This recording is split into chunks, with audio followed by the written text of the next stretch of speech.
பதையே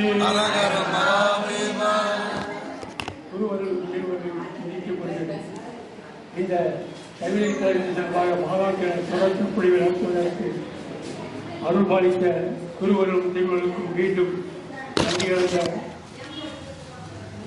வணக்கத்தை தெரிவித்துக் கொண்டு ஆசிரியர் பெருமக்களுடைய திருவடியை போற்றி வழங்குகின்றேன். வந்திருக்கின்ற அடியார் பெருமக்கள் அனைவருடைய திருவடிகளுக்கும் அநேக நமஸ்காரம். சைவநெறி கழகத்தின் சார்பாக 39 ஆண்டுகளாக வருடத்திற்கு ஒரு முறை கோடைகால சைவத்துக்கான இலவச சைவத்தின் வகுப்பு நடைபெற்று வருகிறது. திரு மாதவ ஸ்ரீனிவாசன் குருபூஜை தளத்தை முன்னிட்டு முதல் நாள் என்று ஒரு நிகழ்ச்சி நடத்தி வருகின்றோம். ஏற்கனவே பல ஆண்டுகளாக வாரந்தோறும் நடத்தி வந்த சொற்பொழிவு நடைபெற்ற காரணத்தினால் மீண்டும் மாதத்திற்கு ஏதாவது ஒரு சொற்பொழிவு நடத்த வேண்டும் என்று இறைவன் அருளாலை வண்ணம் இங்கே நடைபெற்றுக் கொண்டிருக்கிறது. இன்றைய தினம் நமக்கு தொடர் சொற்பொழிவாக ஆற்றியிருக்கின்ற ஆசிரியர் பெருமானவர்கள் உங்களுக்கு நன்றாக தெரியும். இருந்தாலும் சில வார்த்தைகளை சொல்லி நான் அவர்களை சொற்பொழிவை தொடர்பு பதிவுகளோடு கேட்டுக்கொள்கிறேன். அன்னார் அவர்கள் பல சமய நூல்கள், பல இலக்கிய நூல்கள், புராணங்கள், இதிகாசங்கள், பத்தடிகள், தனி நூல் அத்தனையும் தேடி தேடி படித்து அத்தனையும் கொண்டு வந்து நமக்காக அவர்கள் அறிவித்தர இருக்கின்றார்கள்.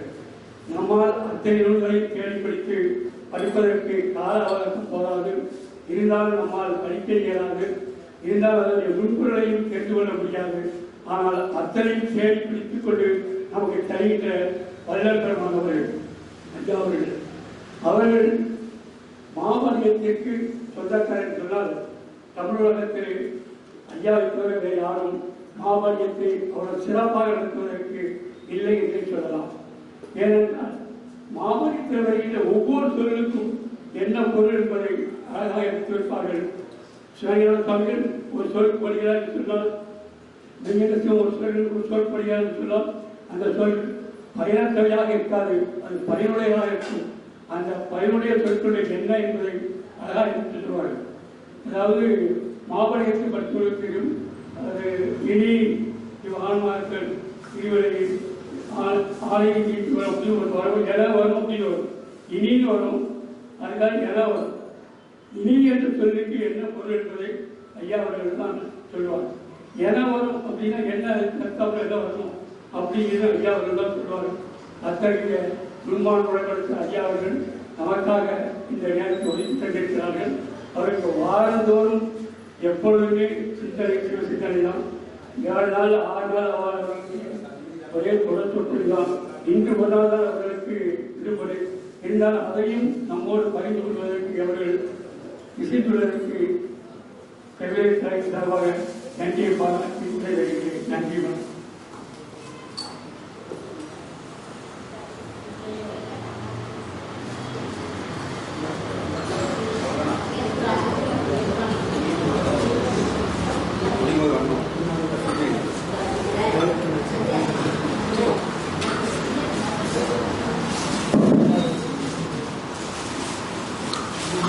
சைவநெறி கழகத்தின் சார்பாக நமது ஐயா அவர்களுக்கு சிறப்பு செய்யப்படுகிறது. திரு நலசிவன் ஐயா அவர்கள் ஐயா அவர்களுக்கு பொன்னாடை சார்பார்.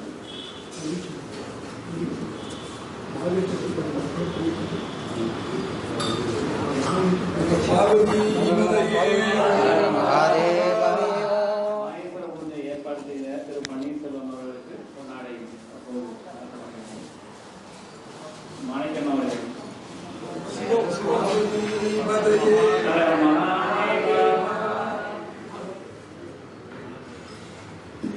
திரு நாகப்பன் ஓதுவார் ஐயா அவர்களுக்கு அப்போது சிறப்பு செய்யப்படுகிறது.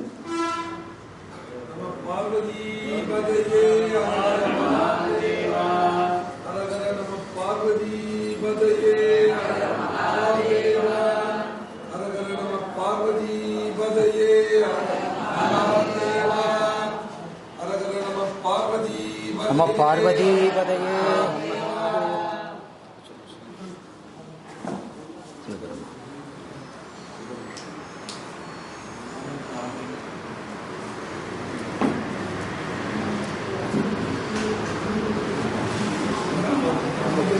திரு ஆவடையப்பன் அவர்களுக்கு சிறப்பு செய்யப்படுகிறது. ஆவடையப்பன் அவர்கள் எங்கிருந்தாலும் வரவும். பார்வதி பதையே ஹரஹர மகாதேவா. ஹரஹர நம பார்வதி பதையே திரு சுப்பிரமணியம் அவர்களுக்கு சிறப்பு செய்யப்படுகிறது. ஐயா பார்வதி பதையே ஹரஹர நம பார்வதி பதையே ஹரஹர மகாதேவா.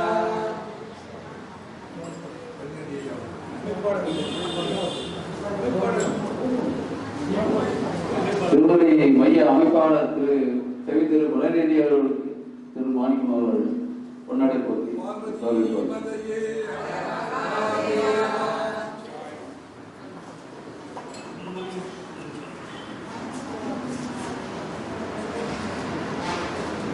அப்போது ஐயா அவர்கள் சிறப்புரையை தொடர்பார்கள்.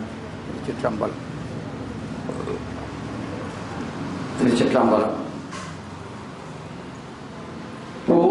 பூரியாவரோ புண்ணியம் பொய்கடோ பூரிதாய அறிவுகை கோடிடோ பூரியாவரோ புண்ணியம் பொய்கடோ பூரிதாய அறிவுகை கோடிடோ சிறியார் பயில் சேனையார் பயல் சேரையுள் சென்னரே சேரியார் பயல் சேரையுள் சென்னரே நாரிபாகன் தன் நாமம் நவிழவே பூரிகாவரோ புண்ணியம் பொய்கடும் ஓ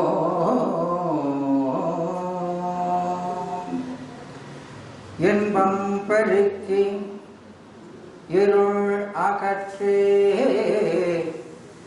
எஞ்ஞான்றும் துன்பத் தொடர்பறுத்து சோதியாய் அன்பமைத்து சீரார் பெருந்துரையான் என்னுடைய சிந்தையே பெருந்துரையான் என்னுடைய சிந்தையே ஊராகக் கொண்டான் உவந்து ஊராகக் கொண்டான் உவந்து ஒழிகான திருமேனே உமிழ்தான மிகமேவும் கழியாழ வரும் ஆனை கடல் நாடு மறவாமல் ஒழியான திருமேனி உமிழ்தான மிகமேவும் கழியாரவரும் ஆனை கடல் நாடு மறவாமல் அழிகாடு மலர் தூவும் அடியார்கள் உள்ளமான அழிகாடு மலர் தூவும் அடியார்கள் உள்ளமான வெளியாகும் வலிதாய வினை கூட நினையாவே வெளியாகும் வலிதாய வினை கூட நினையாவே வினை கூட நினையாவே பண்டை மறை வன்றரற்ற பசுந்தேன் ஞானம் பறிந்து கொள்க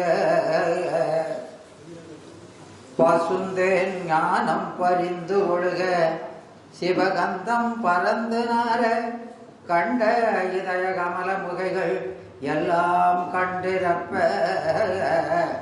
கண்ட இதய கமல முகைகள் எல்லாம் கண்டிரப்ப காசினி மேல் வந்த அருட்கதிரோன் காசினி மேல் வந்த அருட்கதிரோன் விண்ட மலர் பொழில் புடைசூழ் வெண்ணெய் மேவுமை கண்ட தேவன் வெண்ணெய் மேவுமை கண்ட தேவன் மிகு சைவநாதன் குண்டரிக மலர்தாடு சிரத்தே வாழும் பொற்பாதம் எப்போதும் போற்றல் செய்வாம் வாழும் பொற்பாதம் சிரத்தில் வாழும் பொற்பாதம் எப்போதும் போற்றல்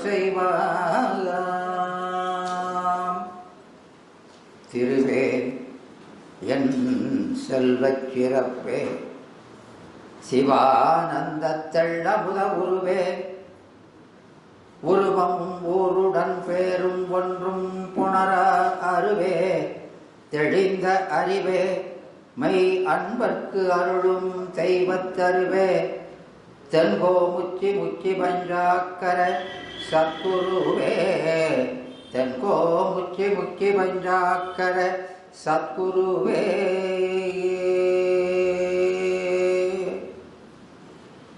கலைஞர் நமச்சிவாய குரு கருணை கடலில் திளைத்தாடி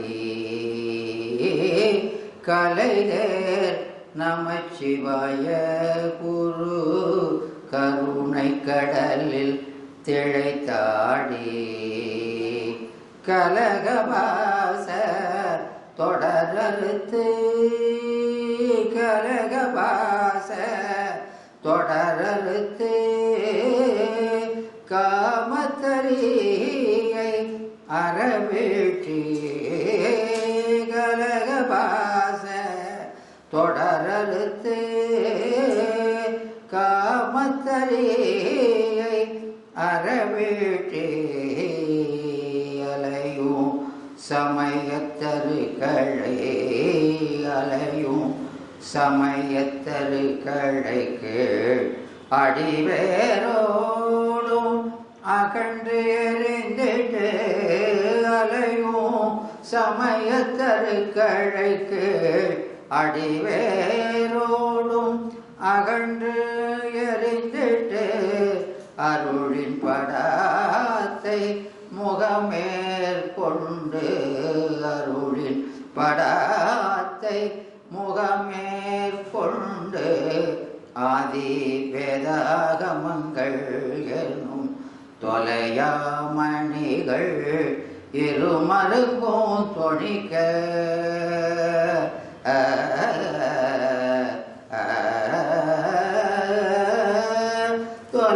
தொலையாமணிகள் இருமருங்கும் தொழிக்க சைவ மதமும் பொழிந்து துங்கமோடும் உலகமுற்றும் சுற்றும் வெற்றி வாரணமே துங்கமோடும் உலகமுற்றும் சுற்றும் வெற்றி வாரணமே மலையாது அருளும் முனிவர் சிகாமணியே மலையாது அருளும் முனிவர் சிகாமணியே வருக வருகவே வளமார் துறைசை சிவஞான வள்ளால் வளமார் துறைசை சிவஞான வள்ளால் வருக வருகவே வள்ளால் வருக வருகவே.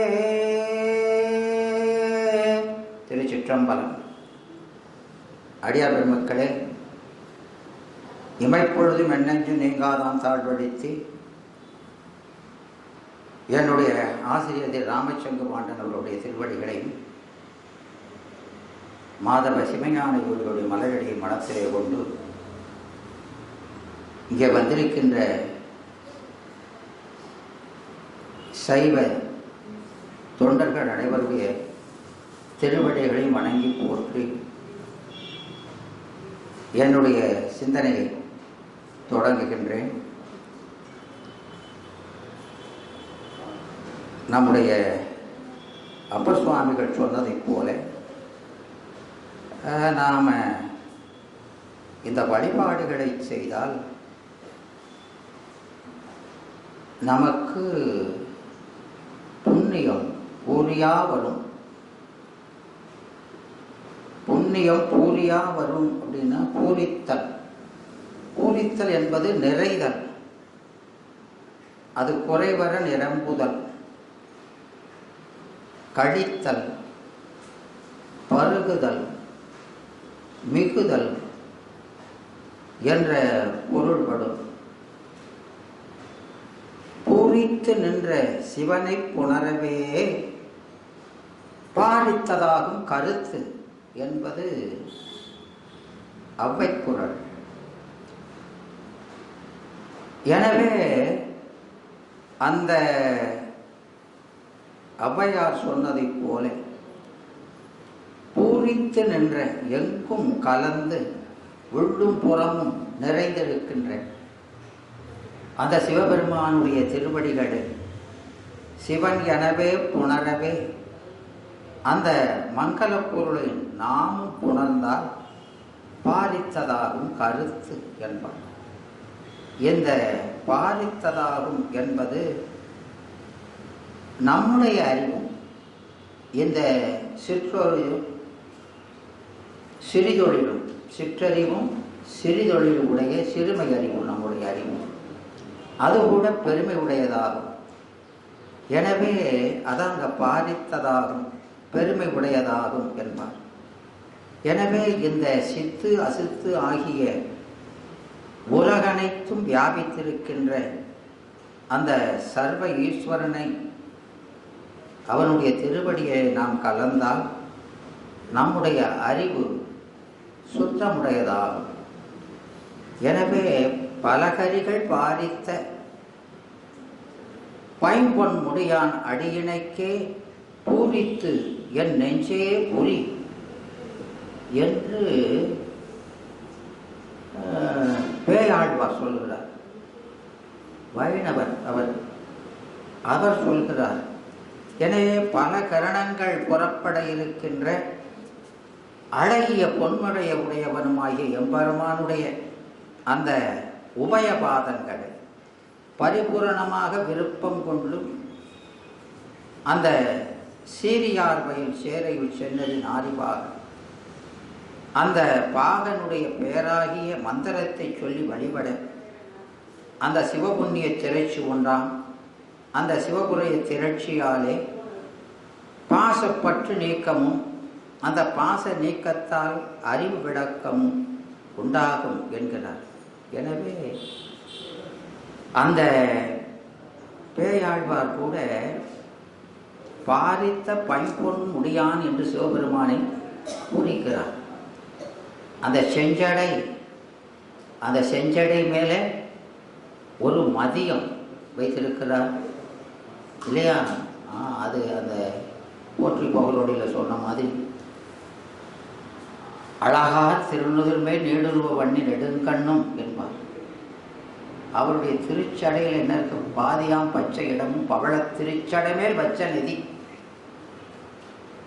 அந்த வச்ச நதி என்பது கங்கையை செஞ்சடை மேல் வச்சிருக்கிறான்.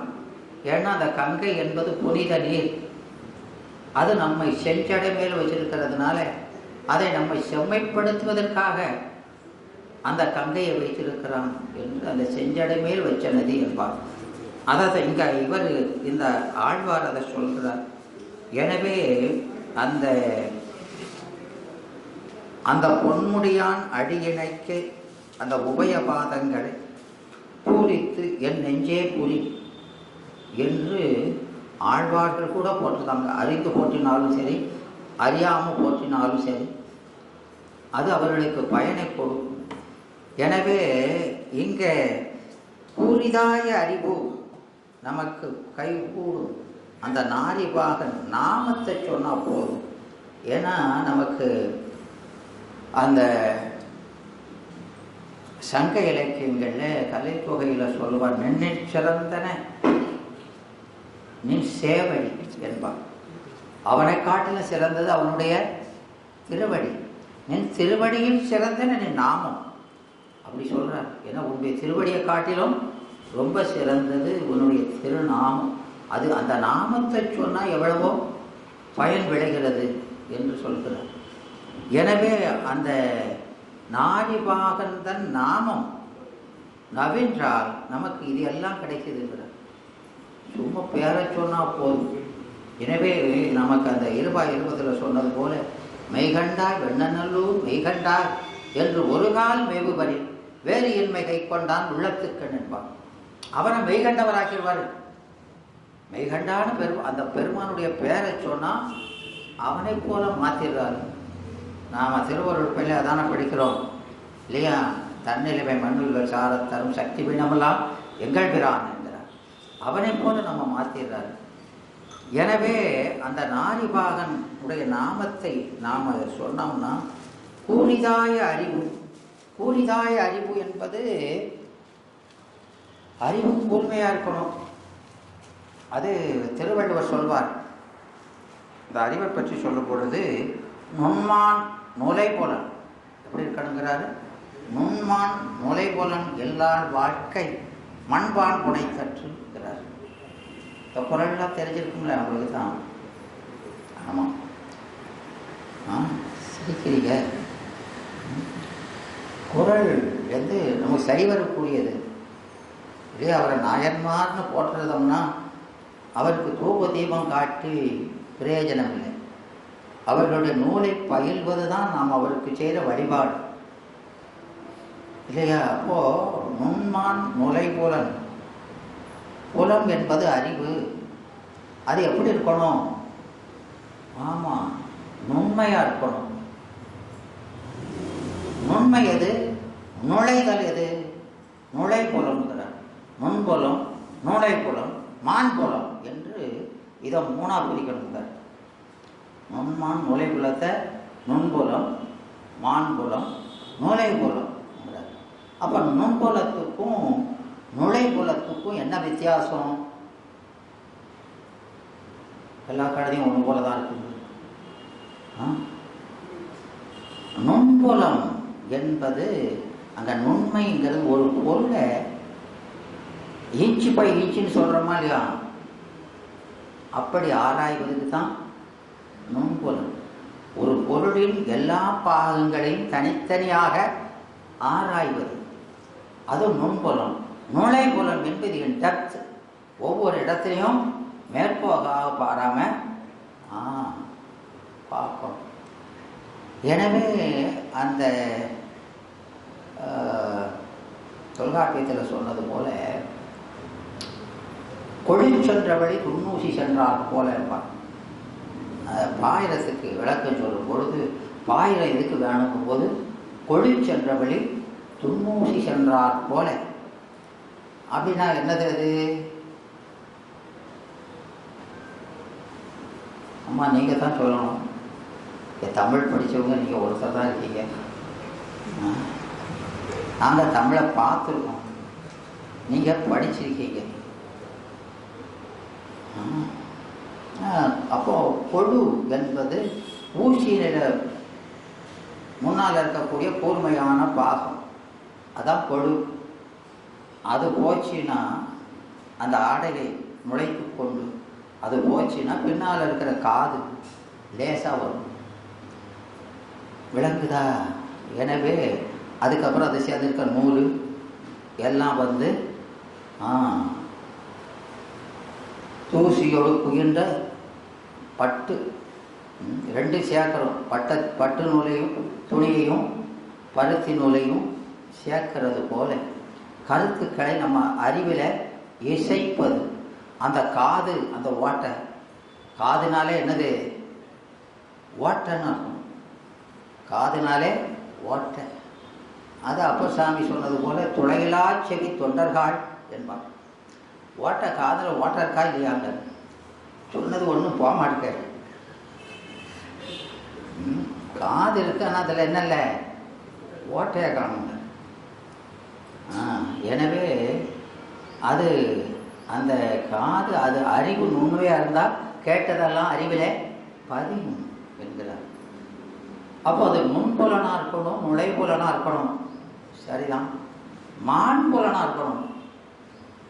மான்புலன் என்பது அந்த அறிவு மாட்சிமை உடையதில் இருக்கணும். கஷ்டமானது தான். ஒரு நாயை பிடிச்சி வச்சுக்கிட்டு அந்த நாய்க்கு எத்தனை முடி இருக்குன்னு விடிய விடிய உட்காந்து எண்ணினோம்னா அது கஷ்டமான காரியம்தான். அதனால ஒரு காசுக்கு பிரயோஜனம் இருக்கா? இல்லை. எனவே இந்த ஆராய்ச்சி எதில் இருக்கணும்? ஆமாம், எல்லாருக்கும் பயன்படக்கூடியதில் இருக்கணும். அதுதான் அறிவுங்கிறார். அதான் நுண்புலன் நுழைபுலம். நுண்புலம், மான்புலன், நுழைபுலம். இதுதான் அறிவுக்கு இலக்கணம் என்று சொல்கிறார். இந்த மாதிரி அறிவு இருந்தால் அவனுடைய வாழ்க்கை அது இல்லை. எப்படின்னா மண்பான் புனை தற்று. நல்ல மண்ணால் கவின் பெற ஒரு பொருளை உண்டாக்கினாலும் இல்லையம்மா ஒரு பொம்மையை செய்கிறான் மண்ணில் ரொம்ப அழகா அவன் திறமையெல்லாம் காட்டி செஞ்சிருக்கான் இல்லையா. அது அந்த திருமந்திரத்தில் சொல்றாரு, அது மண்ணொன்று கன்றில் இருவகை பாத்திரம் என்பான். தீயினை சேர்ந்தது தென்னென்றிருந்தது இல்லையா. தீயினை சேராதது மண்ணின்ற துளிவிடின் மீண்டும் மண்ணாய் போயிற்றே என்பான் இல்லையா. அது தீயினை சேராதது பழையபடி மண்ணில் விண்ணிலிருந்து மழை பெய்ந்தால் அது மழை பெய்ய மண்ணா போகுது. அதுபோலத்தான் நாம இந்த சிவாக்கினியால் தவத்தால் சுடாதவனுடைய வாழ்க்கை மண்ணாகி போகிறது. அவன் நாம பிறந்து நம்முடைய அறிவை புடம் போடணும், சுடணும். சுட்டால் அது தின்னென்று இருக்கும், விளங்குதா. எனவே அது கொள்கலனா இருக்கும். எதை கொள்ளும்? அது பானை என்பது கொள்கலன் தானே. அது எதை கொள்ளும்? பொருளை. பொருள் சிவம் என்றார். பொருள் சிவம். பொருள்னாலே இன்ப ஏதுதான் பொருள் என்பது. அப்போ இன்பத்துக்கு காரணமாயிருக்கின்ற அந்த பெருமானை பற்றி செய்திகளை அந்த கொள்கலத்தில் கொள்ளலாம். அப்போ அது தின்னென்று இருக்கணும் அப்படின்னு சொல்றாரு. இதெல்லாம் எப்படி நடக்குங்கிறாரு. நாரி வாகன் நாமம் ஒரு பக்கத்தில் தையலை ஒரு பக்கத்தில் வைத்திருக்கிற அந்த பெருமானுடைய திருவடிகளை தொழுதால் நாரிபாதன் நாமம் நவிலவே இது எல்லாம் கிடைக்குங்கிற. கூலியா வரும் புண்ணியம், சிவபுண்ணியங்கள் பூரித்து பெருகும். அதுதான் இந்த சிவபுண்ணியங்கள் தான் ஞானத்துக்கு ஏது. ஞானம்தான் வீட்டுக்கு ஏது.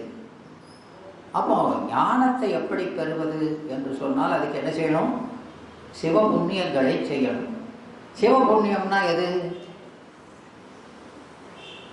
அது தவம்ங்கிறோம் இல்லையா. தவம். தவம்னா எது? தவம்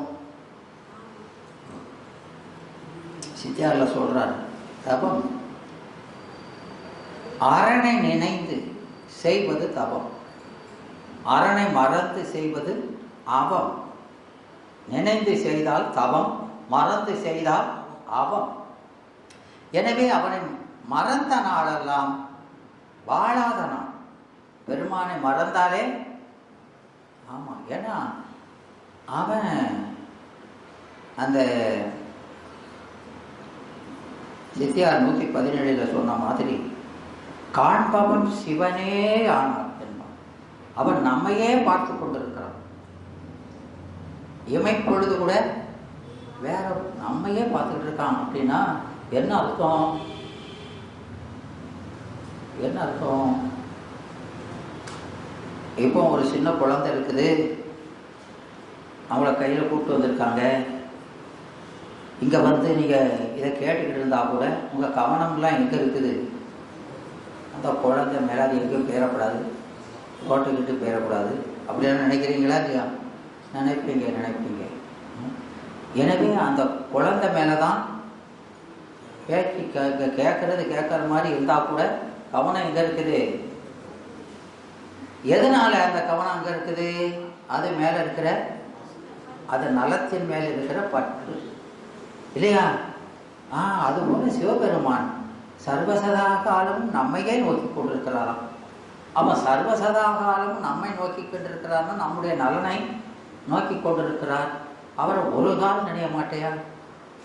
அவர் சர்வசதா காலமும் உன்னே நினைக்கும் போது நாம் ஒரு நாளைக்கு ஒரு கால் வனம் புரி வானவர் வணங்க வைப்பான். நீங்க ஒரு கால் அவனை வணங்கினா வானவரே உங்களை வணங்குமாறு செய்வான்.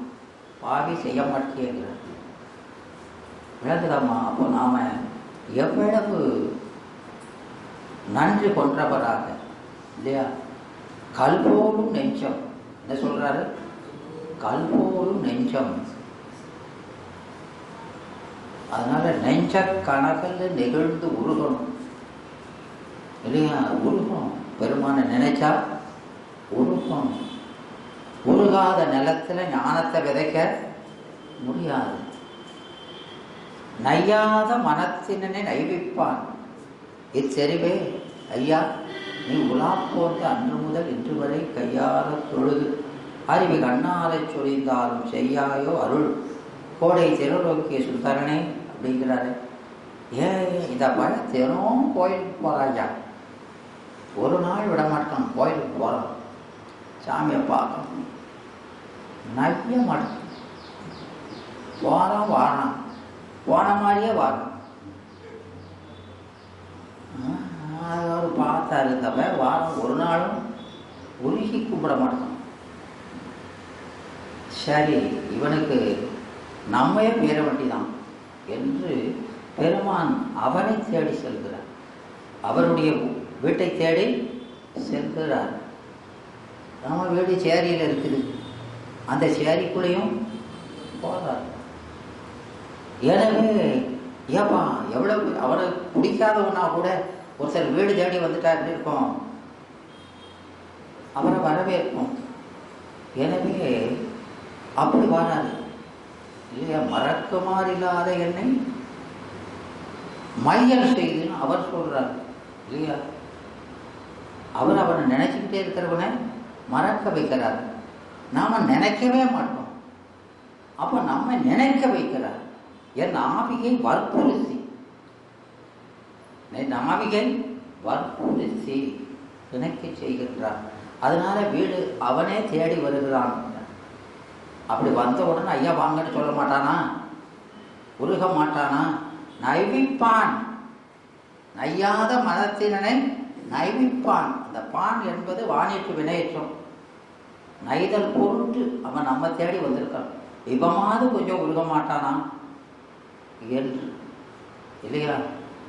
அப்போ இந்த உற்சவமூர்த்தியாய் வருகிறது என்பது பெருமானுடைய எளிவந்த கோலம் இல்லையா. அப்போ அந்த பெருமானை பார்த்தா நம்ம வீடு தேடி வந்திருக்கிறாரே என்று நாம கண்ணீர் மல்க நின்று வழிபடணும். கண்டுக்கிடுவார் இல்லை, சாமி தனியாக தான், எப்போதும் அவர் தனியாக தான் போறாரு. ஆமாம். எனவே இற்றை வரை ஏய்ந்தும் ஏதும் பழக்கமில்லா வெற்றுயிர். கூட கொஞ்ச நேரம் பஸ்ஸில் ட்ரெயினில் வாராங்கன்னா பக்கத்தில் இருக்க பார்க்க முதல்ல உட்கார்ந்த உடனே என்ன செய்கிறோம், ட்ரெயினில் போனால் என்ன செய்வீங்க, ஓடி போய் இடம் பிடிப்பீங்க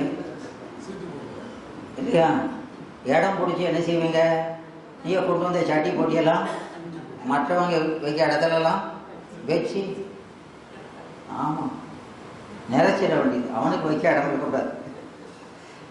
எல்லாம் அதை வச்சு முடிச்சாச்சா அப்புறம் சுற்றி பார்க்கறது, உட்காந்து யார் யார் எப்படி இருந்திருக்காங்க அப்படின்னு இல்லையா. பார்த்துட்டு அதுக்கப்புறம் நம்ம போல யாராவது இருந்தாங்கன்னா என்ன செய்கிறோம், ஏக்கா உங்களுக்கு எந்த ஊர் அப்படித்தானே ஆரம்பிக்கும். ஒரு கேள்வியில் தான் முதல்ல உரையாடல் ஆரம்பிக்கும். அப்புறம் வீட்டுக்கு அந்த ட்ரெயினில் இறங்குறதுக்குள்ளே ரொம்ப க்ளோஸ் ஆகிடும். உங்களுக்கு மாப்பிள்ளை இருக்கா பொண்ணு இருக்கான்லாம் கேட்டு பேசி கூட முடிச்சிடுறாங்க. அப்படிலாம் நடக்குதா இல்லையா, நடக்குது. ஆனால் ஒருத்தர் இந்த பிறவி இல்லை, எத்தனையோ பிறவி ரொம்ப நெருக்கமாக நம்ம கூட இருக்கான். அவனை ஏற்று பார்ப்பாருங்க, ஐயா நீங்கள் யாருன்னு கூட கேட்கறது இல்லை இல்லையா. எனவே அந்த பெருமானோடு பழகணும், பேசணுங்கிறார். பழக்கமில்லாத உயிரை வெற்றுயிர் என்கிறார். வெறும் பயன் சொல்ற மாதிரி அந்த இறை உள்ளீடு இல்லாத உயிர்களை வெற்றுயிர், அதுக்கு வீடு மிகை. எனவே அவன்லாம் இப்போதைக்கு வீடு பெற முடியாது என்கிறார். எனவே நாம இந்த உலகம் துன்பமயமான உலகுன்னு முதல்ல தெரியணும். இது ஒரே துன்பமயமானது, இதிலிருந்து விடுபடணும். நமக்கு இந்த உடம்பை கொடுத்துருக்கிறாங்கன்னா எதுக்கு கொடுத்துருக்கிறான், எதுக்கு பிறந்தேன்னா நானா பிறந்தம்மா எதுக்கு பிறந்திருக்கோம் அப்படின்னா அதான் பிறந்தொழி பிறவாது, பிறந்தொழி பிறவாது, இனி பிறவாமல் இருத்தல் பொருட்டு பிறந்தோம். அப்போ இந்த பிறவிலேயே நாம அடுத்தாப்புல வாரா வழி கற்றீண்டு மெய்ப்பொருள் கண்டார் தலைப்படுவர் மற்றீண்டு வாரா நெறி என்றார். அந்த வாராத நெறிக்கு போறதுக்கான வழியை பார்க்கணும். பெற்றது கொண்டு பிள்ளையை பெருக்கி சுருக்கும் பண்பில் வெற்றடியேனை விடுதி கண்டாய் சொல்றாரா இல்லையா? எனவே நாம பிறந்தது பிழையை சுருக்கி அன்பை பெருக்கணும். இந்த அன்புங்கிறதும் அறிவுங்கிறதும் ஒண்ணுதான் அப்படிங்கிறார் இல்லையா? அந்த போற்றி பகவருடைய 7வது போற்றி முருகன் ஐயா சொல்லுங்க பாப்போம். யாருக்கு தெரியாதா? சரி. தண்டாத புண்புலால் சேர்ந்த புழுப்புறம் மாமனையில் அன்பு சேர்கின்ற கைட்டு. அந்த கட்டு சாக்கரம் சொப்பனம் சுளுத்தி துரியம் துரியாதீதம்னு அந்த 5 அறைகள் இருக்குது. ஒவ்வொரு அறைகளிலும் வெளிச்சம் கூட குறைய அப்படி இருக்குது. அதில் போகிற நம்ம அறிவு வேறுபடுவதை அன்பு சேர்கின்ற கட்டு. அறிவுன்னு சொல்லப்பட்டார். அந்த அறிவை என்ன சொல்றாரு? அன்பு. எனவே அந்த அறிவின் விளக்கம் அன்பால் அறியப்படுவது என்கிறார். அன்பு கொண்டு நமக்கு எவ்வளவு அறிவு இருக்குங்கிறத பெருமான் தெரிந்து கொள்கிறார்கள். எனவே அந்த அன்பு அவன் ஒருவனுக்கே, பெருமானுக்கு மட்டும்தான். வேற யாருக்கு அதை பங்கு போட முடியாது. பெருமானுக்கு மட்டும்தான் அந்த அன்பு. அதனால அந்த என் நெஞ்சு அவர், என் நெஞ்சு அவர். அதனால இரவாத இன்ப அன்பு வேண்டுகின்றார் பிறவாமை இல்லையா? அந்த காரைக்கால் அம்மை இரவாத அன்பைத்தான் வேண்டுகிறார். என்ன வேணும்னா பெருமானிடத்துல அன்புதான் வேணும், குறையாத அன்பு. அது இன்பத்தை தரும். அந்த குறையாத அன்புதான் இன்பில் எளிது என்றால் என்று என்றேல் என்று உண்டாம் அன்பின் நிலையே அது என்றால் போல நமக்கு எவ்வளவு அன்பு இருக்கிறதோ அவ்வளவு இன்பம். அதனாலதான் அந்த பெருமாட்டிக்கு காமாட்சி வரும். என்ன சொல்றோம்? ஆமா, சிவகாமி. என்ன சொல்றோம்? அந்த அம்மைய சிவகாமி. எனவே நமக்கு சிவத்தின் மீது எவ்வளவு காமம் இருக்கிறதோ அவ்வளவு இன்பத்தை நல்குபவள் அந்த சிவகாமி. எனவே அந்த பெருமானிடத்துல அன்பு சேரணும். அதுதான் நாம இங்க வந்ததனுடைய நோக்கம். அது வந்தா நமக்கு துன்பமெல்லாம் போய் இன்பம் வந்துடும் கூட. எனவே இந்த பாட்டுல நமக்கு அந்த சீரியார் பயில் சேரையில் சென்னை அந்த நாரிபாகம் நாமத்தை சொன்னால் புண்ணிய பெருக்காகி கூலியா வரும் புண்ணியம் பொய்கெடும். பொய்கெடுங்கிறது இந்த மலங்கள் 3 பாசம், பாசத்து மேல இருக்கிற பற்று படிப்படியாக நம்ம விட்டு நீங்கி போகும். அப்போ மற்றும் பற்று எனக்கின்றேன்னு சொல்றோமா இல்லையா? எனவே பெருமானுக்கு மட்டும்தான் பற்று வைக்கணும். மிக்க எல்லாம் போக விடுமீன்கள், மிக்க எல்லாம் போக விடுமீன். எனவே அந்த பெருமான் அந்த சிவ போகத்தை தவிர மற்ற எல்லாத்தையும் விட வேண்டியதுதான். அப்போ காசிக்கு போனா, காசின்னா என்னது? காசி தெரியுமா இல்லையா? தெரியும். காசினா என்னது? கான விரிவுன்னு அர்த்தம். பூங்கா அப்படின்னு மொழியா? காவிரி, 2 பக்கம் சோலைகள் விரிந்தது. எனவே அந்த சிகாரம் விரிந்திருக்கிற இடம் தான் காசி. அறிவாகாசம்னு அர்த்தம். கையிலைனாலும் காசினாலும் ஒண்ணுதான். அப்ப அந்த காசியில போனா எதையாவது விடணும். என்ன சொல்றாங்க? போனா எதையாவது விடணுங்கிறாங்களா இல்லையா? சொல்றாங்க. அப்போ எதை விடுறாங்க? கூட்டிட்டு போனதுல கிழடு கட்டையில அங்க விட்டுட்டு வந்து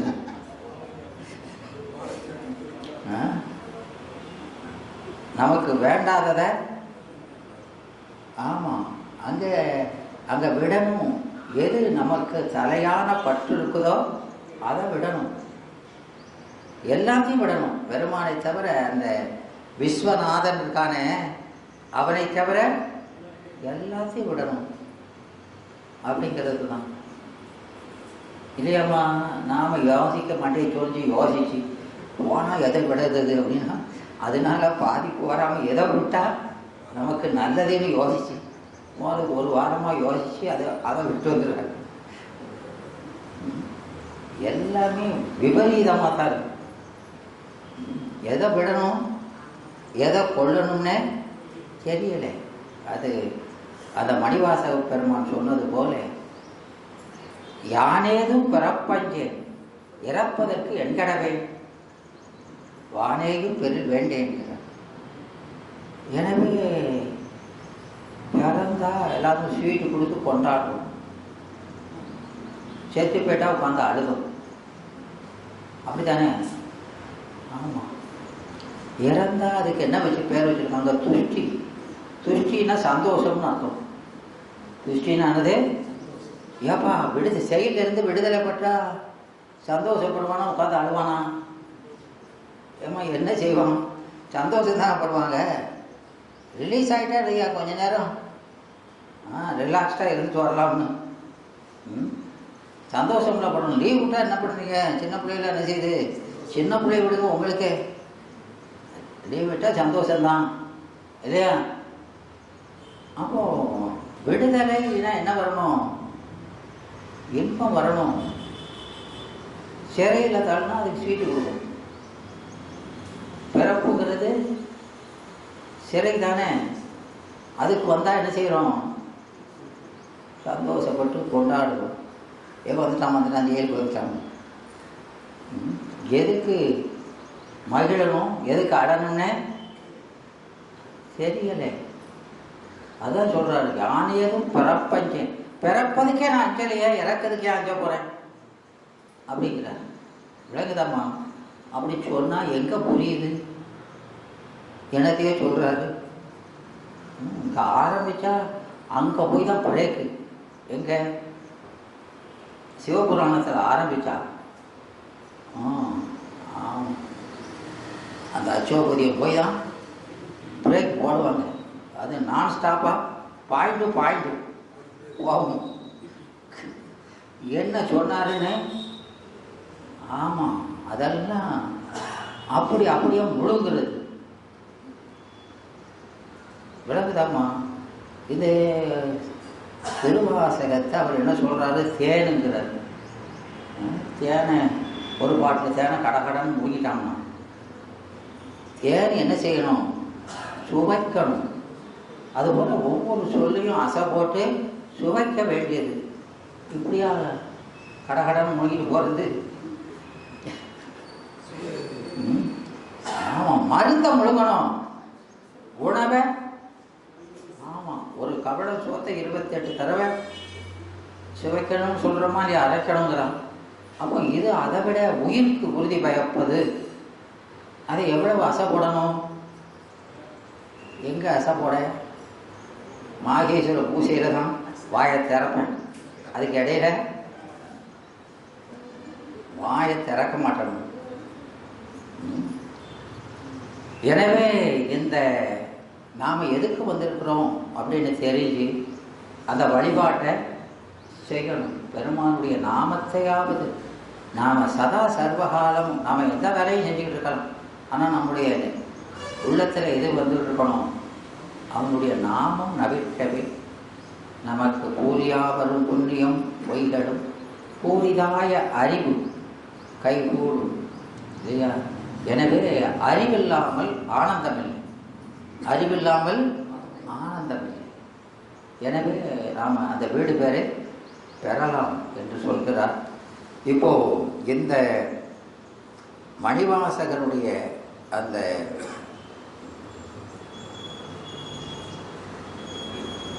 அவருடைய இதை பற்றி திருப்பெருந்துறை புராணம், வாதகுரடிகள் புராணம், இது ரெண்டிலையுமே அவருடைய பெருமை சொல்லப்பட்டிருக்கிறது. இந்த மாணிக்க வாசகர் அந்த மாணிக்க வாசகர் என்பவர்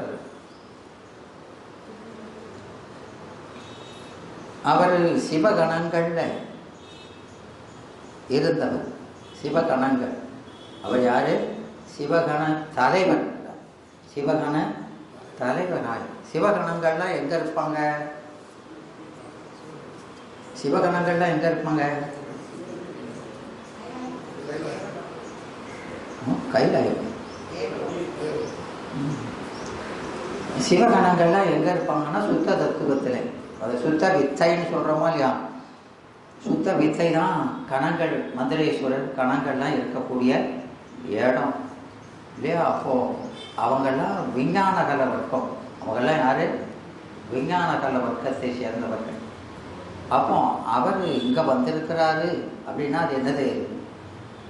அவதாரம். அதுக்கு என்ன பேரு? அவதாரம். பிறக்கிறது இல்லை. அவங்க இங்க வர்றது என்னது? அவதாரம். அவதாரம்னா என்னது? என்னையா? ஆமா. இப்போ ஞான சூரியர்கள் அவர்கள்லாம் என்று ஞான சூரியர்கள் அவங்க நம்மை உய்விப்பதற்காக இங்க வந்திருக்காங்க. அவங்க உய்வதற்காக வரல, நம்மை உய்விப்பதற்காக வந்திருக்கிறாங்க. எனவே இந்த சிவகண தலைவர் அங்கிருந்து எங்க எப்படி இங்க எதுக்காக வந்தாருங்கிறதெல்லாம் நம்ம வாதபுரடிகள் புராணம் அதுல சொல்லப்படலை. அதெல்லாம் மீனாட்சி சுந்தரம் பிள்ளை மகாவித்வான் மீனாட்சி சுந்தரம் பிள்ளையுடைய திருப்பெருந்துறை புராணத்துல தான் அவருடைய தாய் தந்தர் யாரு, அவர் எப்படி எதனால இங்க வந்தாருங்கிற அந்த விவரங்களெல்லாம், அந்த திருப்பெருந்துறையினுடைய பெருமை என்ன அப்படிங்கிறதெல்லாம் சொல்றார். எனவே அங்க அவர் சிவகலர தலைவராக இருந்தா கூட அந்த பெருமான் அது நாம இந்த திருவாவடுதுறை ஆதீனத்தை பற்றி படிக்கும்பொழுது கேட்டிருப்பீங்க. இந்த திருவாவடுதுறை ஆதீனத்தில் 2 நேரம் காலையிலையும் மதியம் சாயந்தரம் 2 நேரமும் பாடம் நடக்கும். காலையிலையும் பாடம் நடக்கும்.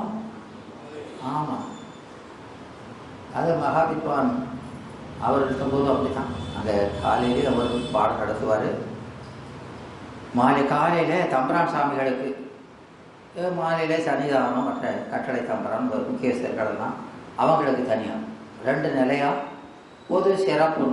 காலையில் பொது வகுப்பு, சாயந்தரம் சிறப்பு வகுப்பு என்று வகுப்புன்னு பிரிவு இல்லையா? அறிவுக்கு தகுந்தா போல பிரித்து வச்சு நடத்துவது. எனவே அந்த அங்கே ஆதீனத்தில் உள்ளவங்களே 2ஆக வகுத்து கொண்டு முற்பகுதியில் பொதுவாக உள்ள தம்பிரான்களுக்கும் பிற்பகுதியில் சிறப்பானவர்களுக்கும்னு 2 வகையான பாடங்களை நடத்தியிருக்கிறாங்க. அதில் 2லேயுமே நமக்கு இவங்க மீனாட்சி சுந்தரம்பிள்ளை இருக்கும்போது நம்ம ஊவேசா அவங்க தான் ஏடு வாசிக்கிறது. ஏடுகளை அவங்க வாசிக்க இவங்க பொருளை சொல்லிக்கிட்டு போவாங்க. அப்போது அந்த 2 நேரம் அங்கே ஓதுதல், இந்த 2 நேரமும் ஓதுதல் தான் நடக்கும். கைலையில் சதா சர்வகாலமும் ஓதுதல் நடந்து கொண்டிருக்குமா.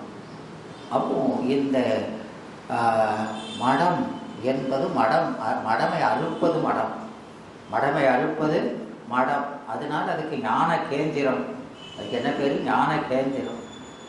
அதனால அங்கே ஓதுதல் சர்வசாரமும் நடந்துக்கிட்டே இருக்கணும் அப்படிங்கிறார். ஏன்னா நாம்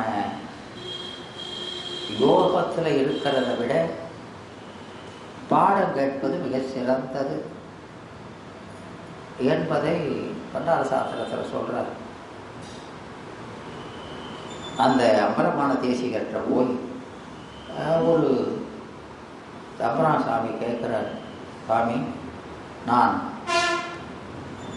கண்மூடி யோகம் செய்வதா நூலோதி நற்பொருளை தெளிவதாம் என்று தம்பிரானுக்கு ஏற்றது எது என்று கேட்க அவர் யோகா அப்படிங்கிறது சரியக்கிரிய யோகமெல்லாம் தவம் இல்லையா, இது ஞானம்.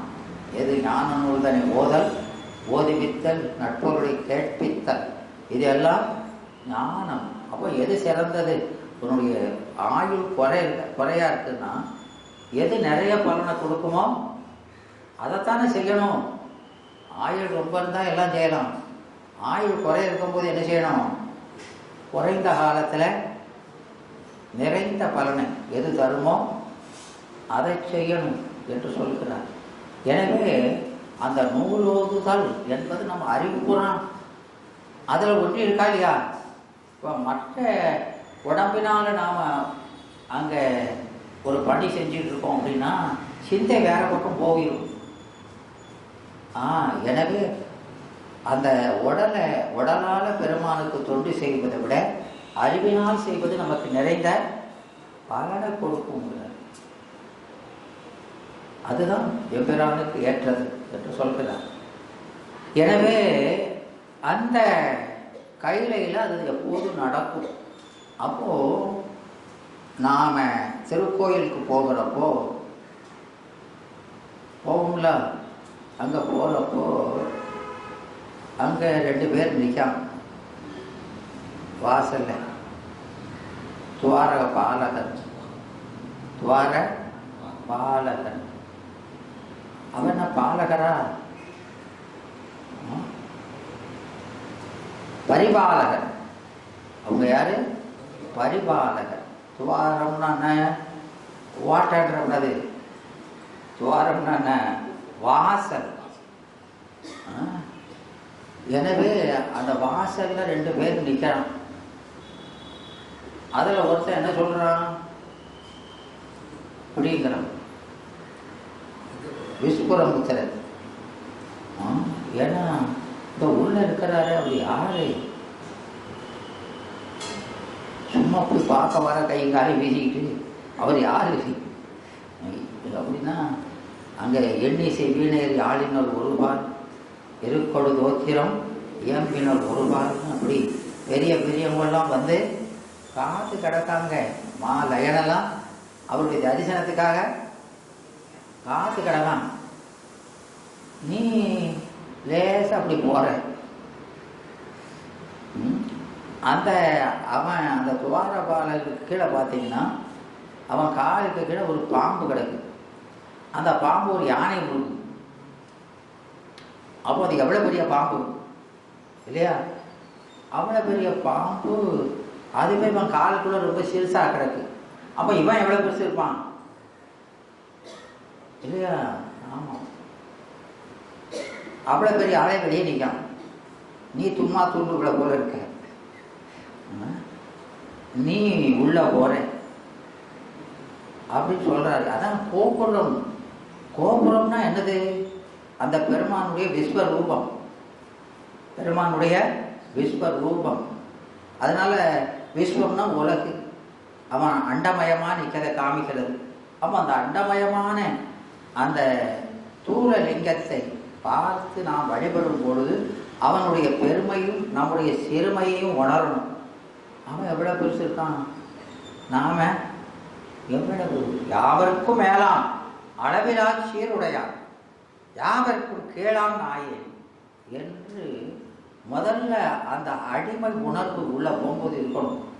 அதனால தான் கேரளாலெல்லாம் அந்த வாசலை பெருசா வைக்கிறாங்க. எனவே தாழ்வெனும் தன்மையோடு சைவமாம் சமயம் சாரும் ஊழ்வெனல் அறிதுங்கிறாரா இல்லையா? அது அங்கே அந்த அதிகார நந்தினானா ஏதோ ஒரு நந்தி குறுக்க நிற்கணும்னு சொல்லணும். நந்தினா யாருன்னா குறுக்க நிற்கவும் பேர் நந்தி சாதம். அவன் நந்துதல்னா உங்களை பெருமானை நோக்கி செலுத்துபவன் இல்லையா? நத்தம் போல் கேடும் உடதாகும் சாக்காடும் வித்தகருக்கெல்லாம் நரிதி என்றார்கள். நந்துதல்ங்கிறது உள்ள உந்துதல். நந்தினாலே இன்பம்னு அர்த்தம். அந்த இன்பப் பொருளிடத்துல சேர்க்கிறவன் ஆச்சாரியன், முதல் குருநாதர். ஏன்னா நீங்க அந்த ஞானாமிர்தம்னா தெரியுமா? அமிர்தம் தெரியும், ஞானம்னா அது என்னது? ஞான அமிர்தம், ஞான அமிர்தம். அதுல 17வது பாட்டில் சொல்லுவார். ஞானாமிர்தத்துல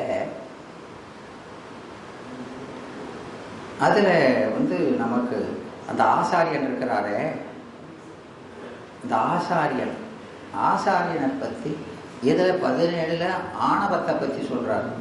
அதை நீக்குகிற ஆசாரியனே அவர் 62ல் சொல்வார். அதாவது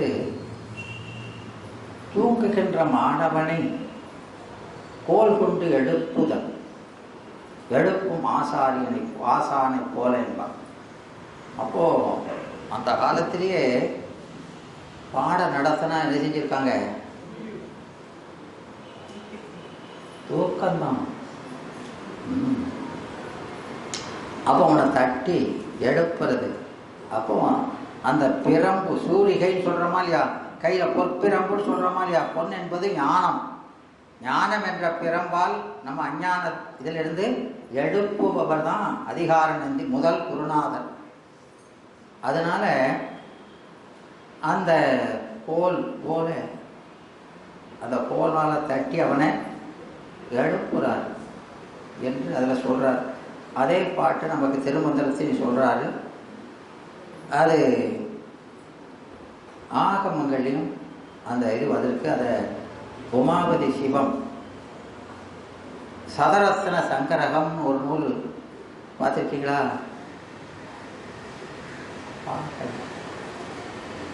யாராவது கேட்டிருக்கீங்களா?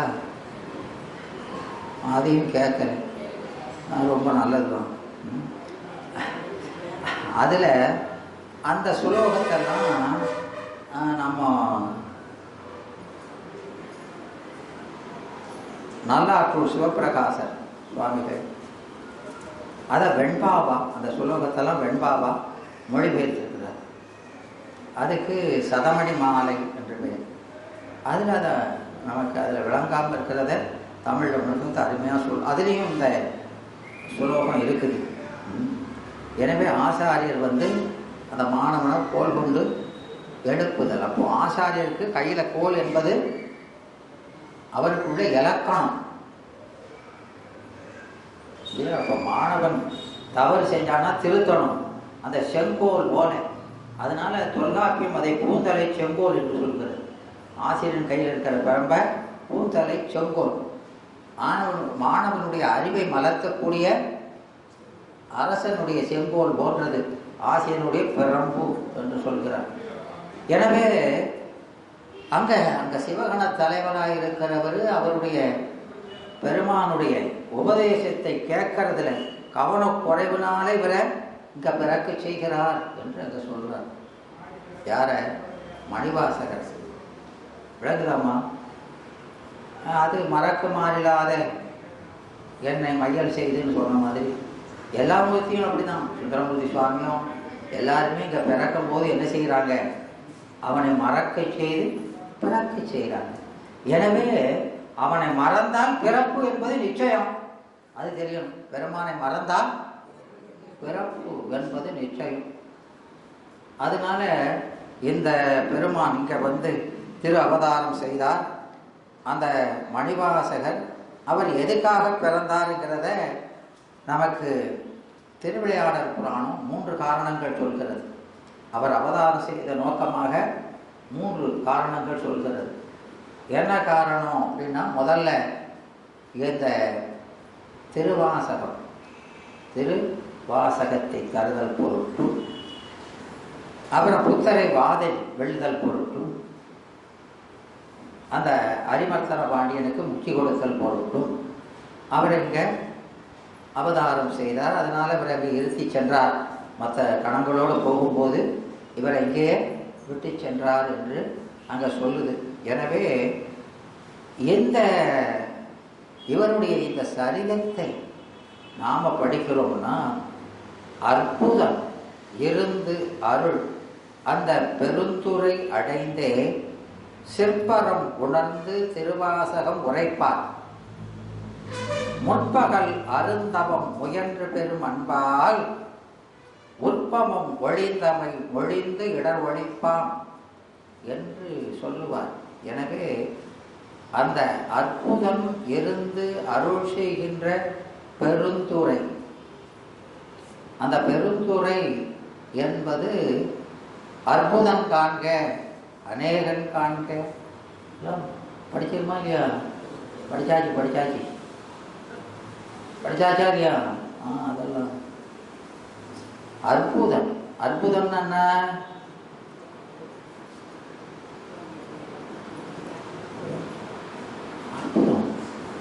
அற்புதம்னா என்னன்னா அது அற்புதம் தான்.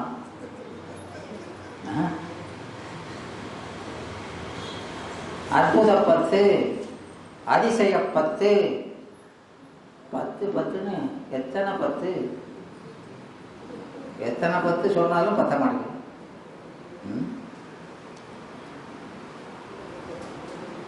அற்புதம்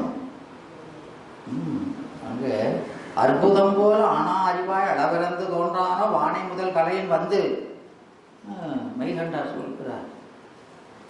அங்க அற்புதம் என்பது 1000 கோடி சூரிய பிரகாசம் என்றார் இல்லையா? அந்த அற்புதம் என்பது அறிந்திராத ஒன்று, அதுக்கு பேர் தான் அற்புதம். அதிசயம் என்பது அறிந்ததன் மிகுதி, அறிந்ததன் மிகுதி. தத் அப்ராசஸ்தம் என்பார். இது என்ன சொல்றோங்க? தத் அப்ராசஸ்தம். புரியுதா? ஒன்றும் புரியலை. உள்ளதன் மிகுதி, உள்ளதன் மிகுதி. இப்போ நாம அமரர் அமரர்னு சொல்றோமா இல்லையா? சொல்றோம். அமரர்னா யாரு? ஆமா, தேவர்களே இல்லையா? ஆமா, அவர்களே அமரர். மரணம் இல்லாதவர்னு அர்த்தம். அந்த சொல்லுக்கு பொருள் மரணம் இல்லாதவர் என்பது. அவருக்கு மரணமே இல்லையா? மரணம் இல்லாத ஒரே ஆள் தான் சைவத்தில். அந்த சைவன் ஒருவன் தான் மரணம் இல்லாதவன், மற்ற எல்லாருமே. ஆமா, அப்போ அவனுக்கு அப்படி பேர் வச்சது? அது அப்படித்தான் சார் சொல்லுவோம். ஏன்னா நம்மளை காட்டு கொஞ்சம் கூடுன ஆய்வு. நமக்கு ஒரு வருஷம் நம்மளுக்கு ஒரு நாள் சொல்றோமா இல்லையா? எனவே அதுதான் வடமொழி இலக்கணத்துல பதஞ்சலி சொல்கிறார். அப்ராசஸ்தம்னா உள்ளதன் மிகை. நம்ம காட்டிலும் கொஞ்சம் கூட இருந்தா அப்படி சொல்றது. மரணம் இருக்கும், ஆனா அந்த காலம் ரொம்ப காலத்துக்கு அப்புறம் வரும். அதனால அப்படி சொல்றது வழக்கம். விளங்குதாமா? அதனால அதுதான் நாம அறிந்ததன் மிகுதி. அது அதிசயம். அறிந்ததன் மிகுதிக்கு பேரு அதிசயம். அறியவே முடியாதது, இதுவரைக்கும் அதை அறிந்ததே கிடையாது அப்படின்னா அது என்ன சொல்லணும்? அற்புதம். அற்புதம். எனவே அந்த பெருமான், அது நீங்க கோவில் புராணம் ஒரு புராணம் இருக்கா இல்லையா? இருக்குது, நிறைய இருக்குது. எத்தனையோ புராணங்கள் இருக்குது. புராணம்னா என்னது?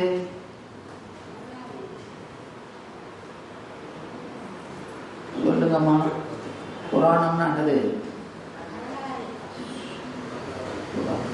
சொல்ல வரமாட்டுக்கு சார்.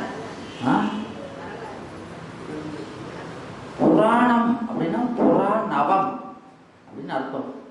புராணவம், நவம்னா புதுசு, புராணம்னா புராதனம். பழமையானாலும் நலம் விளைவிப்பதிலே புதுமையாய் இருப்பது. அது பழமையானாலும் நலன் விளைவித்திலே புதுமையாய் இருப்பதுங்கிறது தான் அங்க புராணம். எனவே இந்த கோயில் புராணத்தில் அந்த நடராச சருக்கத்தில் உமாபதி சொல்லுவார், அந்த கைலையில பெருமான் எழுந்தருளுகிறார். அவர் எழுந்தருளுவதற்கு போது இங்கே தேவர்கள், கிண்ணறர், இப்படி எல்லாரும் ரிஷிகள், அடியார்கள் எல்லாம் வந்து அவனுடைய திருவோலக்கத்தில் நிறைந்து காத்திருக்கிறாங்க பெருமானை தரிசிப்பதற்காக. அங்கே பஞ்சஜந்துவிகள் முழங்குகிறது. அங்கே அந்த குடமுழா நந்தி அவன் தன்னுடைய 1000 கைகளால் அந்த குடமுழாவை முழக்குதான். அந்த பானுகம்பன் அவனுக்கு 1000 தலை. அவனுக்கு எத்தனை தலை இருக்குதான்? 1000 தலை இருக்கு. அந்த 1000 தலையில் அவன் 2000 கைகளால் 1000 சங்குகளை வைத்து உம்மன போதுதான் அங்கே ஓங்கார இசை அப்படி எழுது அந்த கையிலையில். எப்படி ரொம்ப அமர்க்களமாக அங்கே இருக்குது. எல்லாரும் பெருமானுடைய தரிசனத்துக்காக காத்திருக்காங்க. அங்கே பெருமான் வாராரு. சுற்றி சிவகணங்கள் வருது. அவங்களுக்கு நடுவில் சூரிய பிரகாசமாக பெருமான் வருகிறார் இவங்களுக்கு காட்சி கொடுக்கறதுக்காக. அப்படி வரும் பொழுது அதை சுற்றி சிவகணங்கள் இருக்காங்களே, அது கொஞ்சம் விலக அந்த ஒளி கீற்று கொஞ்சம் வருது வெளியில. விளங்குதாமா? அந்த மின்னல் வந்தது போல வருது. இங்கே ரெண்டமா அத்தனை பேரும் கீழே காணிட்டாங்க. அத்தனை பேரும் அப்படியே கீழே மயங்கி ஒத்துன்னு விழுந்துட்டாங்க. ஏன்னா அவனுடைய அந்த ஒரு சிறு துளியை கூட பருக முடியவில்லை. அவ்வளவு ஆர்வத்தில் இருந்தவனால பருக முடியலை, அப்படியே விழுந்துட்டாங்க என்று சொல்கிறார். அப்போ அங்க அவர் சொல்கிறார், மலை வழி நடந்தோனுக்கு, மலையில நடந்து போறோம். அப்படி போனா அங்க நாங்க ஒரு தடவை இந்த நாகப்பண்ணையா கூட்டிட்டு போய் அங்க இங்க மலைக்குள்ள கூட்டிட்டு போய் எங்கனையாவது முக்கு முடங்கல விட்டுட்டு போயிடுவாரு.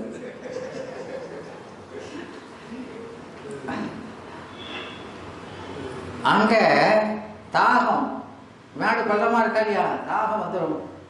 தாகம், அந்த தாகத்தை மலையில நடந்து தாகம் தண்ணிக்கு ஏங்கி நிற்பதை பெருமானுடைய தரிசனத்துக்கு ஏங்கி நிற்பதாக சொல்கிறார் உமாபதி. அப்போ அங்க மலையில அங்க அறிவு விடுற சத்தம் கேக்கு, காதுல அறிவு விடுற சத்தம் கேக்கு. போற வழி தெரியல, போற வழி தெரியாம ஏங்கி நிக்கிற மாதிரி இங்க கீழே விழுந்து கிடக்கும்னு சத்தமெல்லாம் கேக்கு. பெருமானை பார்க்க முடியலேன்னு ஏங்கி கிடக்குறாங்க அப்படின்னு சொல்றாரு உமாபதி. எவ்வளவு அழகா சொல்ற, தத்ரூபமா நம்ம அங்க பாக்குற மாதிரியே சொல்றாரா இல்லையா? ஏன்னா பெருமான் அப்படிப்பட்ட அரிய பொருள். அவரை தரிசிக்கணும்னா நமக்கு எண்ணில்லாத அறிவு வேணும். இப்ப முக்கிய பெற்றவர்கள் கூட பெற்றிருக்கிற அறிவெல்லாம் சமுத்திர கலச நியாயமாய் ஒரு கலசம் போலதான். அது அந்த பெரிய புராணத்துல நீங்க படிச்சிருப்பீங்களே, முதல் பாட்டு என்னமா, என்ன பாட்டுன்னு யோசிக்கீங்களோ? பெரிய புராணம் உலகலாம் உணர்ந்தோதல் கரியும். ஓ, இதுதானா? இதுதான் எனக்கு அப்பவுமே தெரியுமே. உலகலாம் உணர்ந்தோதல் கரியவன் நில உலாவிய நீர்மலி வேணிய அழகின் சோதியன் அம்பலத்து ஆடுவான் மலர் சிலம்படி வாழ்த்தி வணங்குவான். அத சிலம்படி, மலர் சிலம்படி அத வினைத்தொகையாக்குறார்.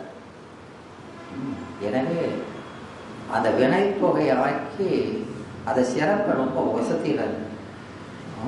அது முக்காலமும் எக்காலமும் அது உன்னுடைய அறிவை வளர்த்தி கொண்டே இருக்கும், நலனை கொடுத்து கொண்டே இருக்கும். அதனால நீ வாழ்த்தி கொண்டே இருக்கணும், வணங்கி கொண்டே இருக்கணுங்கிறத நமக்கு உணர்த்துகிறார். விளங்குதாமா? நம்ம அறிவு வளர்ந்துக்கிட்டே தான் இருக்கும், ஆனந்தமும் வளர்ந்துக்கிட்டே தான் இருக்கும். அப்போ நாம எப்படா பேச்ச முடிப்பாங்க போகலாம். பள்ளிக்கூடத்தில் மணி எப்போ அடிக்குமோன்னு பார்த்துட்டு இருப்பாங்களே இந்த பிள்ளைகள். அதுபோல அந்த முடிவை நோக்கி காத்துக்கிட்டு இருக்கக்கூடாது. அப்படி இருந்தால் என்ன அர்த்தம்? ஏமா பிள்ளைய பள்ளிக்கூடத்தில் இருக்கோம் எப்படின்னா மணி அடிப்பாங்கன்னு அதே கவனமாக இருந்தாலும் வைங்க. பாடத்தில் பாடம் சுமையா இருக்குன்னு அர்த்தம் இல்லையாம்மா? பாடம் சுமையா இருந்ததுன்னா ஐயோ மணி அடிச்சுட்டானே என்ன சொல்லணும்? ஆமா, அப்படி எவன் சொல்லலாம்? இது நம்ம பூசையில வரணுங்கிறார். இது பூசைப்பவன் ஒழுக்க போறமேன்னு நினைச்சு ரொம்ப வருந்தணும். ஒழுக்கவா இதை இன்னொரு தடவை செய்வோமா அப்படின்னு இருக்கணுங்க. ஒழுக்க வேண்டியது எதை? ஆமா, குற்றத்தை எல்லாம் ஒழுக்கணும், பெருமானையா ஒழுக்கணும் அப்படிங்கிறார். பூஜை செய்வது எதுக்கு? குற்றங்கள் ஒடுங்க. அப்போ பெருமானை எதுக்கு ஒடுக்கணும்? எனவே பூசை தான் நேடு பூசனை நிரம்பியும் அன்பினால் நிரம்பார் என்றார். பூசனை முடிஞ்சா கூட அன்பு அது வளர்ந்து கொண்டே இருக்கணும். அப்போ பூசனை எப்படி செய்யணும்? அன்பினாலே. அப்போ அன்பு வளர்ந்த கொண்டு செய்யணும். அவனை நினைஞ்சு அவனுடைய கருணை நினைஞ்சு செய்யணும். சும்மா மஞ்சள் பொடியை போட்டாச்சு, மாப்பொடியை போட்டாச்சு, தண்ணியை ஊற்றியாச்சு அப்படி இந்த சடங்கு யாருக்கு வேணும் இல்லையா? அதனால தான் அவர் அந்த பெரிய புராணத்தில் சொல்றார். அந்த கோசரியார் சிவகோசரியார் பெருமாட்ட சொல்றாரு, சாமி இப்படி அனுஷிதம் செய்கிறானே உன்னுடைய திருமுன்பு உன்னுடைய திருக்கோயிலில் ஒரு திருமுன்பு இப்படி அனுஷிதம் செய்கிறானே, என் கண்ணில் அவன் ஆப்பிட மாட்டான். உன்னுடைய கண்ணுக்கு தெரியாமல் எதுவும் தப்ப முடியாத, நீர் தண்டிக்க கூடாதா? யாரை தண்டிக்க சொல்லுது நீ இல்லையா என்று அவனுடைய வடிவெல்லாம் என்பர்கள் அன்பு சொல்றாரா இல்லையா? எனவே அவனுடைய அறிவு எல்லாம் எனை அறியும் அறிவு என்று நீ அவனை பார்த்து படி. எங்க சொல்ற அவனில எவ்வாறு என்று நீ அறி. நீ அவனை பார்த்து படிச்சுக்கணும், அவனை ஒன்றை பார்த்து படிக்கவா இல்லையாம்மா? அவன் பிஹெச்டி, இவர் இப்போதான் எலிமெண்ட்ரி ஸ்கூலு சிவகோசேரியார ஸ்கூல் பாயிட்டார். அவர் பிஹெச்டிக்கார். எதனால? அன்பு. அந்த அன்புக்கு கண்ணப்பன் ஒப்பதோர் அன்புன்னு சொன்னார்னா அது எப்படிப்பட்ட அன்பு இல்லையாம்மா? அந்த அன்பு தான் நமக்கு இன்பத்தை தரும். அதனால அந்த அற்புதம், அந்த 1000 கோடி பிரகாசம், சூரிய பிரகாசம் உள்ளவன் சொல்லனாது அவனை பற்றி. ஆமாம், அது உங்களுக்கு அந்த வெம்பாவை, திருவெம்பாவைன்னு இருக்கா இல்லையா? இருக்குல்லாமா, திருவாசகத்தில் இருக்குது. அதில் அந்த 10வது பாட்டு என்ன சொல்றாரு? 10வது பாட்டே இல்லைங்களோ? 10வது பாட்டு. ஆமா, பாதாளம் ஏழினைக்கு சொற்படிவு பாதமல போதார் மொழி முடியும் எல்லா ஓத உலவா ஒரு தோழன் சொல்லி மாறாது. அவனை சொல்லி பெருமையை சொல்லி மாறாது. ஏன்னா அந்த புகழ் எல்லை இல்லாதது. அவனுடைய புகழ் எல்லை இல்லாதது. சொல்லிட்டே இருக்க வேண்டியதான். மற்றவனை மாதிரி நான் இப்போ சொன்னாங்களா இல்லையா? இங்கே ஆதி என்னமோ சொன்னார், அதை சொன்னாலும் முடிஞ்சிட்டாரு. இதை பெருமானை பற்றி சொல்ல ஆரம்பித்தா சொல்லிட்டே போக வேண்டியதான், முடிக்கவே முடியாதுங்கிற. அதான் ஓத உலவா ஒரு தோடு. எனவே இந்த உலகத்தில் ஓதாதான் பலர், ஓதாதான் பலர். ஏன் அப்படி சொல்றோம்? சிறுவள்ளுவர் பார்த்திருக்கிறாரு சொல்றாரு. ஏயா ரொம்ப இயலர். என்ன இயலர்? இல்லாமைன்னா எது எது இல்லாமை? ஏழ்மை. எல்லாமே என்ன சொல்றோம்? ஏழ்மை. எது ஏழ்மை? ஏழ்மைனா என்ன? வறுமை. வறுமை ஏழ்மை எல்லாம் ஒண்ணுதானே. அப்ப வறுமைனா என்ன?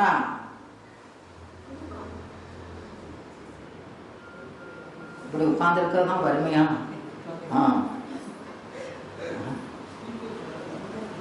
வறுமை அத தொல்காப்பியர் சொல்றாரு.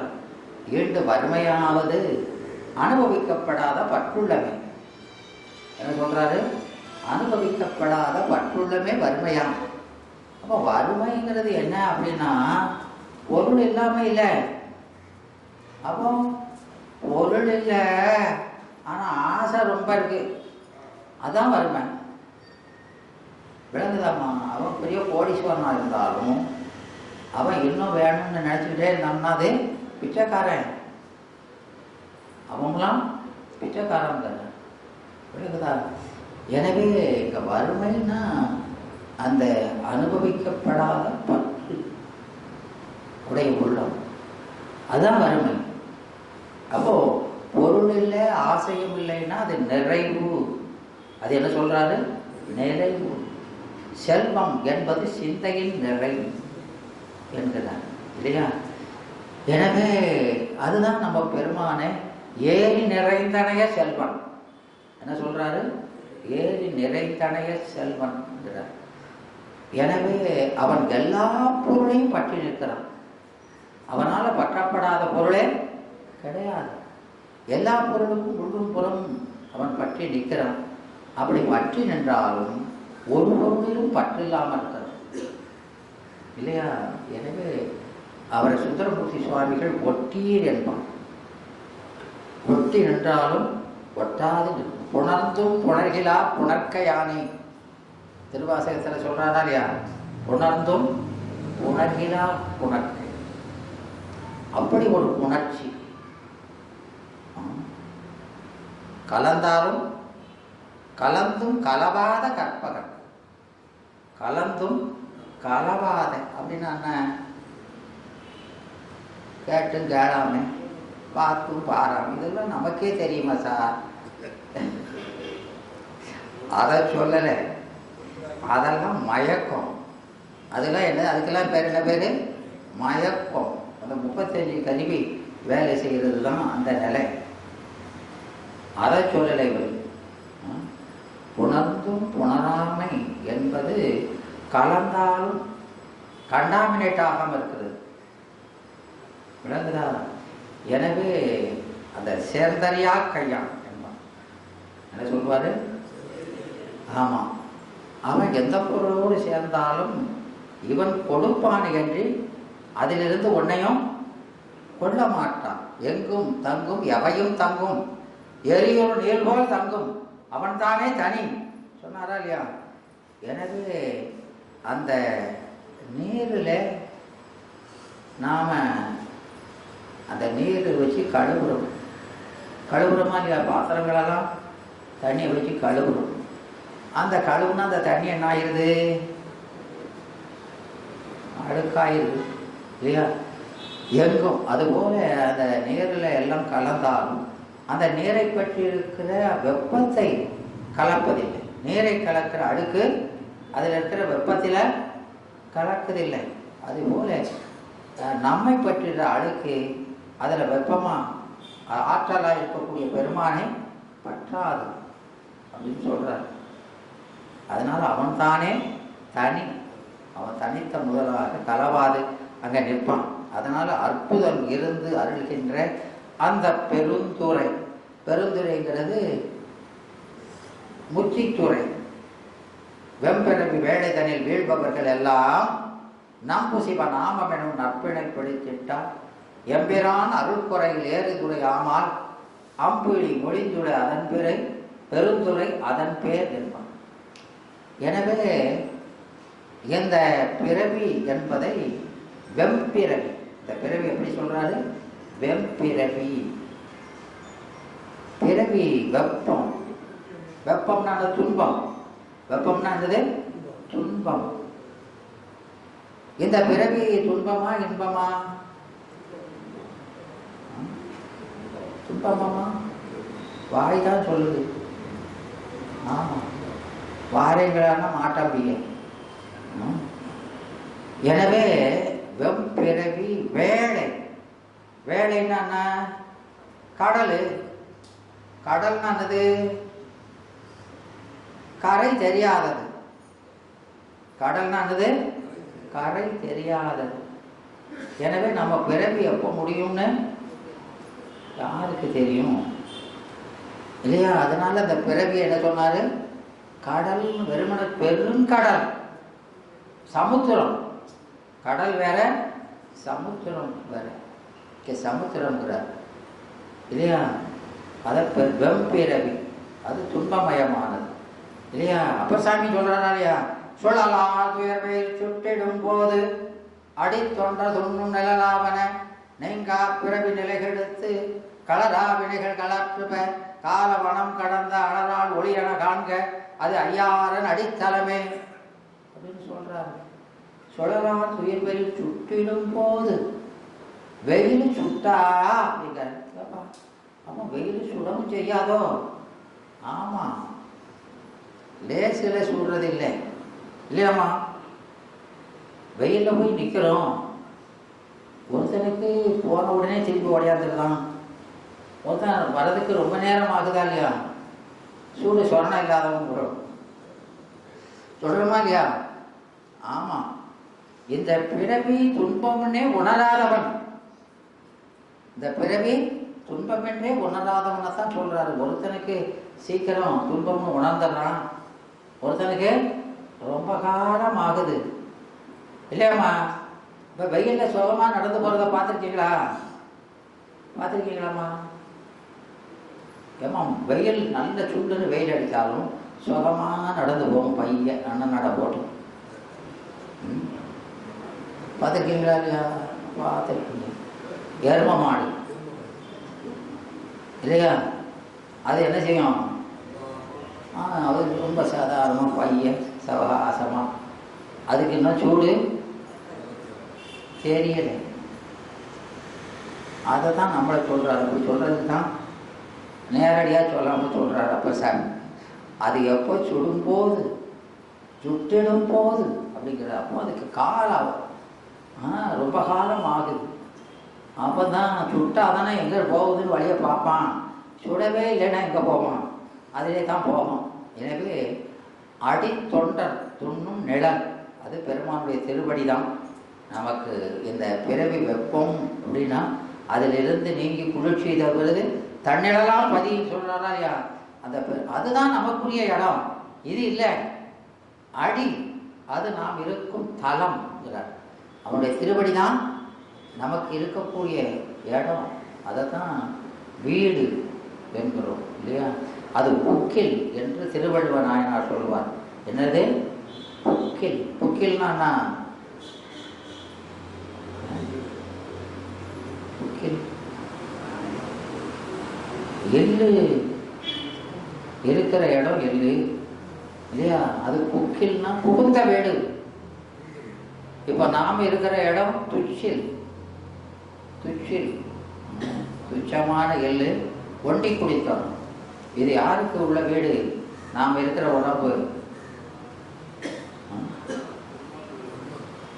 அத திருவாசகத்துல சொல்றாரு. என்ன சொல்றாரு? இருந்தேன் என்னையும் இங்க இருப்பதாக இருக்கும் சொல்றாரு இல்லையா? இது எதுக்குள்ள வீடு? நோய்க்கு விருந்தாகி. நோய்க்கு விருந்தாகி. அப்போ இதெல்லாம் வாதம் பித்தம் சிலேற்றமும் என்ற நோய்களுக்குரிய வீடு. அதுல போய் நாம என்ன செய்யறோம்? ஒண்டி குடித்தனம். ஒண்டி குடித்தனம்னா என்னது? அவ வீட்டில் நாமளும் சேர்ந்து இருப்போம். அவளை அனுசரிச்சு இருக்கணும். அவங்கள அனுசரிச்சு தான் இருக்கணும் அப்படிங்கிறார். அப்போ விருந்து. விருந்துன்னா என்னது? ஏமா விருந்து? விருந்தினர்னா என்ன?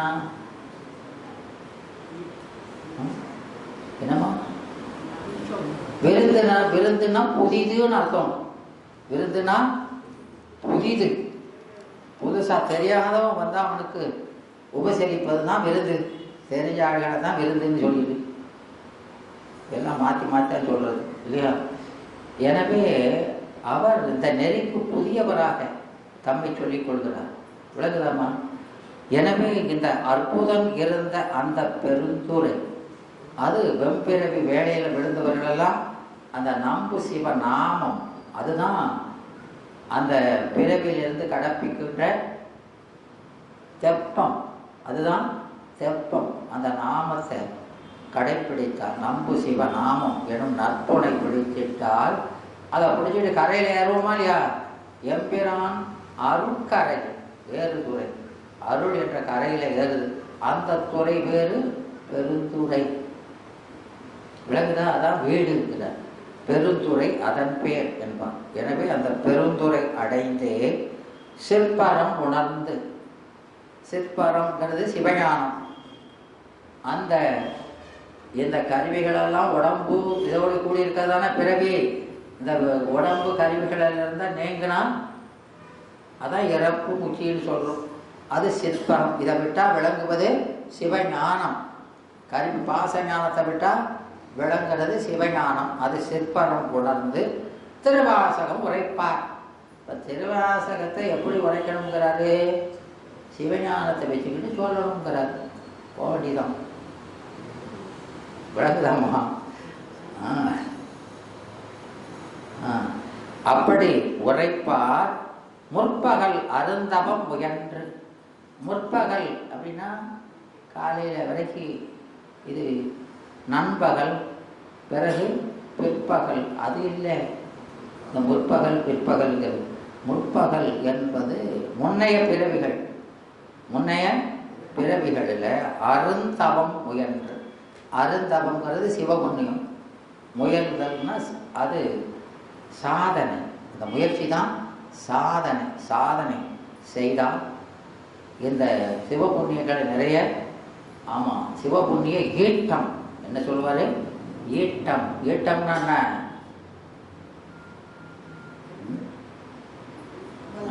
இப்போ அப்பர் சாமி சொல்றாரு, விண்ணுற அடுக்கிய விறகு. அது என்னதுமா? வினை. வினைய அப்படி குவிச்சிருக்கோம் மலையா? நீங்க புண்ணியத்தெல்லாம் குவிக்க சொன்னேன், நீங்க வினைய குவிச்சு வச்சிருக்கீங்க. இந்த உடம்பை வச்சு என்ன செய்யணும்? புண்ணியத்தை குவிக்கணும். அதான் பிறவி அறுக்கும். விளங்குதாமா? அதைத்தான் என்ன சொல்றாரு? அந்த அருந்தவம் முயன்று பெரும் அன்பா, அந்த தவம் செஞ்சதுனால தான் நமக்கு அன்பு வரும். சொல்ப அன்பே வானா வராது. வருமா? அன்பு வானா வந்துருமாமா? அவன் தவம் செய்ய செய்யத்தான் நமக்கு அந்த அறிவு வளரும். பெருமானிடத்தில் அன்பு. எனவே அந்த ஞானம் என்பது ஈசன்பால் அன்புன்னு சொல்றாரா இல்லையா? எனவே அந்த அன்பு பெருகணும். அந்த அன்பு பெருகிறதுங்கிறது, அறிவு பெருகிறதுலாம் ஒண்ணுதான். அந்த ஞானம் பெருகுனா உற்பவம் ஒழிந்தமை. உற்பவங்கிறது பிறவி, அது ஒழிந்தமை ஒழிந்து. எனவே அவருக்கு உற்பவத்தில் பிறவியிலிருந்து ஒழிந்து அதுக்கு காரணமான இடராகிய பாசத்தை ஒழிப்பான். அவர் உழைப்பது போல நாம் படித்தவருக்கும் இந்த புராணத்தை கேட்டு இருப்பவர்களுக்கும் இதெல்லாம் நிகழ்கிறது என்று சொல்கிறார். அந்த அற்புதம் இருந்து அருள் செய்கின்ற பெருந்துரை அடைந்து அவர் சிவஞானம் பெற்று திருவாசகம் சொல்லி அவர் பிறப்பை ஒழிந்து வீடு பெற்றது போல நாமும் இதை ஓதி வீடு பெறலாம் என்று சொல்கிறார். வீட்டுக்கு போகலாமா?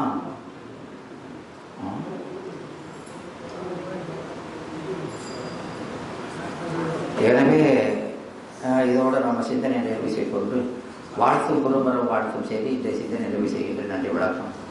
வான்மையில் விழாத மிக மலைவளம் சுரக்க, மன்னன் கோன்முறை அரசு செய்க குறைவில்லாத உயிர்கள் வாழ்க, நான் மறை அறங்கள் உங்க நல்லதமும் வேள்வி மன்க, மேன்மைக்குள் சைவ நீதி விளங்குக உலகமெல்லாம், மேன்மைக்குள் சைவ நீதி விளங்குக உலகமெல்லாம், மேன்மைக்குள் சைவ நீதி விளங்குக உலகமெல்லாம். கைலாய பரம்பரையில் சிவஞான போத நெறி காட்டு பெண்ணை பயில் வாய்மை கண்டான் சந்ததி கோர்மை ஞான பவனுவாகி குயிலாரும் பொழுதிரு ஆவிடுதுறைவாள் குரு நமச்சிவாய தேவன் சைலாதி மரபுடையோன் திருமரபு நீடூடி தலகமாதோ திருச்சிற்றம்பலம்.